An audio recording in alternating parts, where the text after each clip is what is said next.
दोस्तों, बूढ़े गीत की सुनाई गई इस कहानी को अगर आपने मुकम्मल सुन लिया और ध्यान से समझ लिया तो आपकी कई नस्लों तक गरीब नहीं रहेंगे, चाहे आप कितने ही गरीब क्यों ना हो। बहुत पुराने समय की बात है। एक घने जंगल में एक बड़े दरख्त पर एक बूढ़ा गीत और इसकी बीवी रहा करते थे। एक दिन गीत की बीवी ने इससे कहा, ए स्वामी, आज हमें कोई कहानी सुनाइए। तब गीत ने कहा, ए प्यारी, मैं तुम्हें एक कहानी सुनाता हूँ। पुराने वक्त की बात है। एक शहर में नरेश नाम का एक शख्स रहा करता था। इसकी नई नई शादी रीता नाम की एक लड़की से हुई थी। शादी के कुछ दिनों तक सब कुछ तो ठीक चला। रीता दिन रात मेहनत करती, अपने पति की खिदमत करती। इनके घर में दौलत तो नहीं थी, लेकिन रीता के दिल में अपने पति के लिए बेपनाह मोहब्बत थी। वो बहुत ही नेक दिल भी थी, मगर कहते हैं जो लोग नेक होते हैं किस्मत उन्हें ज्यादा आजमाइशों में डालती है। रीता की शादी को अभी 1 साल भी नहीं हुआ था कि इसका पति नरेश इस दुनिया को छोड़कर चला गया और वो विधवा हो गई। एक तो वो विधवा हो चुकी थी, दूसरा इसके पेट में बच्चा पल रहा था। वो करे तो अब क्या करे। कहते हैं असर से ज्यादा सूद प्यारा होता है। वो औरत अपनी जान तो दे सकती थी, लेकिन अपने पेट में पल रहे बच्चे की मोहब्बत ने इसे जीने पर मजबूर कर दिया। इसने फैसला किया वो अपने बच्चे को कभी इसके बाप की कमी महसूस नहीं होने देगी। प्यारे दोस्तों, कहा जाता है कि जब भी कोई इंसान पक्का इरादा कर लेता है तो खुदा भी इसकी मदद करता है। वो बड़े बड़े पहाड़ों को इसके सामने झुका देता है। रीता ने भी यही किया। आज की बुरी नजरों से बचते हुए दूसरों के घरों में झाड़ू पोंछा करने लगी। जैसे भी कोई काम मिलता वो किया करती थी। जो भी पैसे मिलते वो अपने घर का खर्च चलाती थी। कुछ महीने बीत गए और इसके आंगन में एक बेटे की पैदाइश हुई। रीता ने अपने बेटे का नाम रमेश रखा। रीता ने अपने बेटे रमेश को बड़ी मोहब्बत से पाला। वो दिन रात मेहनत करके इसे अच्छे कपड़े पहनाती, अच्छा खिलाती और हर खुशी देने की कोशिश करती थी। दोस्तों, रमेश बड़े बड़े सेठों और साहूकारों के बेटे के साथ दोस्ती करने लगा। वो इनके साथ खेलता कूदता और वक्त गुजारता था।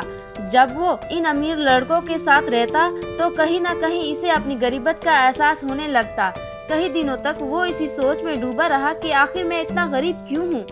इसी ख्याल में गुम एक दिन वो अपने माँ के पास आया और बोला, माँ, हमारे गांव में मेरे बहुत से दोस्त हैं जो बहुत ही अमीर हैं, लेकिन माँ, हमारे पास इतना पैसा क्यों नहीं है। खुदा ने हमें इतना गरीब क्यों बनाया है। बेटे की ये बात सुनकर रीता ने कहा, बेटा, अमीरी और गरीबी सब किस्मत की बात है। खुदा ने जिसे जैसा बनाया वो वैसा ही रहा। इसमें हम कुछ नहीं कर सकते। हमारे नसीब में जो कुछ लिखा है हम इसे बदल नहीं सकते। रमेश ने कहा, माँ, मुझे बस ये बताओ कि किस्मत को कौन लिखता है।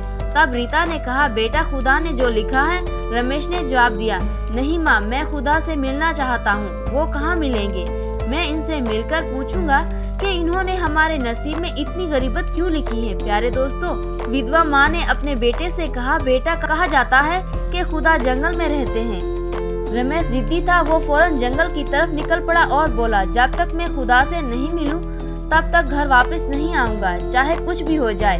पूरा दिन गुजर गया मगर इसे कहीं भी खुदा नजर नहीं आया। वो बहुत ही परेशान हो गया। अगले दिन भी इसी तरह गुजर गया मगर रमेश मसलसल आगे बढ़ता गया। सफर करते करते इसे बहुत ही भूख लगने लगी। वो बेचैन हो गया, जंगल में रोता रहा और कहता रहा, ए खुदा, तुम कहाँ हो? मैं तुम्हें ढूंढ रहा हूँ। फिर भगवान शिव और माता पार्वती साधु का भेष बदलकर रमेश के पास गए और इससे कहा, बेटा, तुम कौन हो और क्यों रो रहे हो? रमेश ने कहा, ए साधु बाबा, मैं भगवान से मिलना चाहता हूँ। मैं इनसे पूछना चाहता हूँ कि इन्होंने हमें इतना गरीब क्यों बनाया है। हमारे नसीब में इतने दुख क्यों लिखे हैं। तब माँ पार्वती ने कहा, बेटे, ये तो किस्मत का खेल है। ये सब पिछले जन्म के अमाल पर होता है। रमेश ने कहा, नहीं माता, मैं ये बात खुद भगवान से पूछूंगा कि मैंने ऐसा क्या किया था जिसकी मुझे ये सजा मिली। तब भगवान शिव ने कहा, तुम आज भगवान से नहीं मिल सकोगे क्योंकि वो बहुत ही मसरूफ हैं और कई भक्तों के पास जाते हैं, लेकिन मैं तुम्हें सोने का हार देता हूँ। इसे बेचकर तुम अपनी गरीबत दूर कर लेना। रमेश सोने का हार देखकर बहुत ही खुश हो गया और कहने लगा, ये तो बहुत ही अच्छा हुआ। अब हमारे नसीब में कुछ बदलाव जरूर आएगा। रमेश हार लेकर घर की तरफ चल पड़ा। रास्ते में इसके दिल में कई ख्यालात आ रहे थे। जब माँ ये हार देखेगी तो वो बहुत ही ज्यादा खुश हो जाएगी। इससे हमारी गरीबत दूर हो जाएगी। ऐसे ही कई ख्यालात में गुम रमेश घर की तरफ जा रहा था कि के रास्ते में इसे हाजत महसूस हुई। इसने वो हार एक पत्थर पर रख दिया और हाजत के लिए चला गया। इधर क्या हुआ, एक चील इस हार को खाने की चीज समझकर अपनी चोंच में दबाकर उड़ गई। जब रमेश वापस आया तो इसने देखा कि चील इसका हार लेकर उड़ गई है। वो दौड़कर इसका पीछा करने लगा, मगर ये देखकर वो लड़का मायूस हो गया और कहने लगा, जैसे तैसे मेरी किस्मत बदलने वाली थी, मगर मैं फिर से गरीब ही रह गया। रमेश घर वापस आ गया। घर आकर वो उदासी से लेट गया और अपनी माँ से कहा, माँ, आज मेरी किस्मत बदलने वाली थी। एक चील की वजह से हम फिर से गरीब रह गए। इसकी माँ ने कहा, बेटा, जो नसीब में लिखा है इसे कोई भी बदल नहीं सकता। रमेश बोला, नहीं माँ, मैं कल फिर जाऊंगा। अगली सुबह रमेश फिर घर से निकलकर जंगल पहुंचा। वहां जाकर वो फिर से रोने लगा और भगवान शिव को आवाज देने लगा। भगवान शिव और माँ पार्वती इस दिन भी वहां आ गए। रमेश ने कल का सारा किस्सा सुनाया और बोला, अब हम क्या करें? भगवान शिव ने कहा, बेटे, मैं तुम्हारी किस्मत नहीं बदल सकता। अगर तुम्हें अपनी गरीबत मिटानी है तो तुम्हें ब्रह्मा जी के पास जाना चाहिए। रमेश ब्रह्मा जी के पास पहुंच गया और कहने लगा, प्रभु, आखिरकार आपने मेरी किस्मत में इतनी गरीबत क्यों लिखी है? मेरी माँ के नसीब में इतना दुख क्यों लिखा है? ब्रह्मा जी ने कहा, बेटे, तुम्हारी किस्मत में सिर्फ गरीबत और दुख लिखे हैं, इसे कोई भी नहीं बदल सकता। रमेश ने कहा, प्रभु, आप तो भगवान हैं। आप मुझे कोई ऐसा रास्ता बताइए जिससे मैं भी अपना जीवन गुजार सकूं, मैं भी अमीर बन सकूं। ब्रह्मा जी ने कहा, बेटा, मैं तुम्हारी किस्मत तो नहीं बदल सकता, लेकिन मैं तुम्हें एक अंगूठी दे रहा हूँ। ये अंगूठी तुम्हारी सारी गरीबत खत्म कर सकती है। ये कहकर ब्रह्मा जी ने एक कीमती जवाहरात से जड़ी अंगूठी रमेश को दे दी।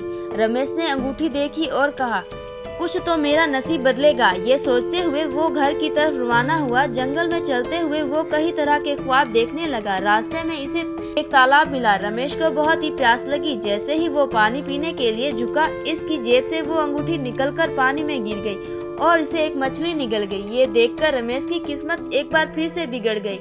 इसका नसीब संवरते संवरते फिर से बिगड़ गया। गरीबत खत्म होते होते रह गई। ये देखकर वो बहुत ही दुखी हुआ, फिर से रोने लगा और कहने लगा, हाय मेरी किस्मत, मैं तुम्हें बार बार बदलने की कोशिश कर रहा हूँ, मगर तुम बदलने का नाम ही नहीं ले रही हो। देखता हूँ आखिर कब तक तुम नहीं बदलोगी। प्यारे दोस्तों, रमेश फिर घर आ गया और वो अपनी माँ से कहा, माँ, आज मैं भगवान से मिला था। इन्होंने मुझे एक अंगूठी दी थी, लेकिन वो अंगूठी एक मछली ने निगल ली। हमारा नसीब बदलते बदलते रुक गया। तब इसकी माँ कहने लगी, बेटा, तुम क्यों ऐसी झूठी कहानियाँ सुनाकर मुझे तसल्ली देते हो?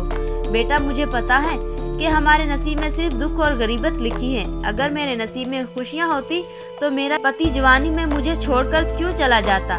क्योंकि कहते हैं कि पति के बगैर औरत की कोई इज्जत नहीं होती। जिस औरत का पति नहीं होता, दुनिया इसे इज्जत की निगाह से नहीं देखती। ना इसे इज्जत मिलती है, ना एतराफ और ना कोई खुशी। मगर रमेश बहुत ही जिद्दी था। माँ के मना करने के बावजूद अगले दिन रमेश फिर जंगल गया। इसने कहा, ब्रह्मा जी, मैं तो फिर से गरीब ही रह गया। ए ब्रह्मा जी, कोई ऐसी कृपा कीजिए कि मेरी गरीबत दूर हो जाए। ब्रह्मा जी ने कहा, बेटा, अब मैं कुछ नहीं कर सकता। अब रमेश कहने लगा, नहीं ब्रह्मा जी, आप तो भगवान हैं। या तो मेरी गरीबत मिटा दीजिए या फिर कोई ना कोई रास्ता बता दीजिए जिससे मेरी किस्मत बदल जाए। तब ब्रह्मा जी बोले, रमेश, अब तुम शिव जी के मंदिर जाओ और दिन भर इनके दरवाजे पर बैठकर इनका दीदार करो और घर लौट जाना। लेकिन तुम इनसे कुछ ना मांगना, क्योंकि भाग्य की देवी भगवान शिव शंकर के दरवाजे पर झाड़ू लगाने आती है। वही तुम्हारी किस्मत बदल सकती है। रमेश रोज सुबह उठकर नहाता और इस मंदिर पहुंच जाता। वहां वो दरवाजे पर बैठकर भगवान शिव के दर्शन करता, लेकिन कुछ नहीं मांगता। यूं ही पूरा दिन गुजर जाता और शाम होते ही वो अपने घर लौट आता। प्यारे दोस्तों, इसी तरह कई महीने गुजर जाते हैं और रमेश हर रोज भगवान शिव के मंदिर में बैठता, इनके दर्शन करता, लेकिन इनसे कुछ नहीं मांगता। आखिर एक दिन भगवान शिव ने इसके रास्ते में एक हीरो की पोटली गिरा दी। वो पोटली रमेश को मिल गई और जब इसने इसे देखा तो खुशी से झूम उठा। इसने कहा, भगवान शिव शंकर ने आज मेरा नसीब बदल दिया है। ये सब इनकी कृपा है। वो खुशी खुशी घर लौटने लगा और रास्ते में बड़े बड़े सपने देखने लगा। लेकिन जब वो घर पहुंचता है तो इसकी माँ वहाँ नहीं होती। वो किसी काम से गांव गई होती है। रमेश अपनी पोटली एक बर्तन में रख देता है और अपनी माँ को बुलाने चला जाता है, मगर इसी दौरान कुछ चोर इसके घर में घुस आते हैं और वो बर्तन को लेकर फरार हो जाते हैं। जब रमेश अपनी माँ को लेकर घर वापस आता है तो खुशी खुशी से कहता है, माँ देखो, आज मुझे हीरो से भरा हुआ बर्तन मिला है। लेकिन जब रमेश बर्तन तलाश करता है तो वो कहीं नहीं मिलता और वो परेशान होकर कहता है, माँ मैंने अभी अभी यहीं रखा था, पता नहीं कहाँ गायब हो गया है। इसकी माँ अफसोस होकर कहती है, बेटा अपनी किस्मत के बारे में झूठी कहानियाँ बनाना बंद करो, हमारा नसीब कभी भी नहीं बदल सकता। रमेश कहता है, नहीं माँ, मैं झूठ नहीं बोल रहा हूँ, आज मैंने सच में यहाँ एक बर्तन रखा था जो हीरो जवाहरात से भरा हुआ था। इसकी माँ फिर कहती है, बेटा मैं तुमसे बार बार कह रही हूँ, किस्मत नहीं बदल सकती, लाख कोशिश कर लो, जब मुकद्दर में कुछ नहीं लिखा होता तो कुछ नहीं हो सकता। मगर रमेश हिम्मत नहीं हारता और कहता है, माँ मैं फिर से भगवान के पास जाऊंगा और इनसे अपनी गरीबत मिटाने का कोई हल पूछूंगा, तुम देखना एक दिन हमारा नसीब जरूर बदलेगा। प्यारे दोस्तों, रमेश दोबारा मंदिर जाता है और वहीं दरवाजे पर बैठा रहता है, शिव शंकर के दर्शन करता है मगर कुछ नहीं मांगता। इसी तरह महीने गुजर जाते हैं। आखिर भगवान शिव देवी पार्वती से कहते हैं, देवी इस रमेश की किस्मत बहुत खराब है, मैंने विष्णु जी से और ब्रह्मा जी से मिलकर इसकी तकदीर बदलने की कोशिश की मगर हर बार इसकी बदकिस्मती आड़े आ जाती है। फिर महादेव किस्मत की देवी से कहते हैं, ए भाग्य देवी, तुमने इस लड़के और इसकी माँ के नसीब बहुत ही गरीबत लिखे हैं, नसीब में बहुत ही गरीबत लिखी है। मैं तुम्हें हुक्म देता हूँ कि इसकी तकदीर बदल दो, इसकी गरीबत मिटाओ और इसका जीवन खुशियों से भर दो। भाग्य देवी कहती है, प्रभु मैं इसकी किस्मत कैसे बदल सकती हूँ। तब भगवान शिव कहते हैं, नहीं देवी, ये मेरा हुक्म है, तुम्हें इसका नसीब बदलना ही होगा। फिर भाग्य देवी मंदिर के दरवाजे पर झाड़ू लगाती है और वहाँ एक सोने का सिक्का गिरा देती है। वो सिक्का रमेश को मिल जाता है और वो खुश होकर कहता है, एक बार फिर भगवान शिव ने मुझ पर कृपा की है, अब मैं इससे अपनी गरीबत कुछ तो कम कर सकूंगा। ये कहानी हमें ये सिखाती है कि किस्मत नसीब से नहीं बल्कि मेहनत, सब्र और ईमानदारी से भी बदली जा सकती है। अगर इंसान सच्चे दिल से मेहनत करे और अपने ईमान पर कायम रहे तो एक दिन इसकी तकदीर जरूर बदल जाती है।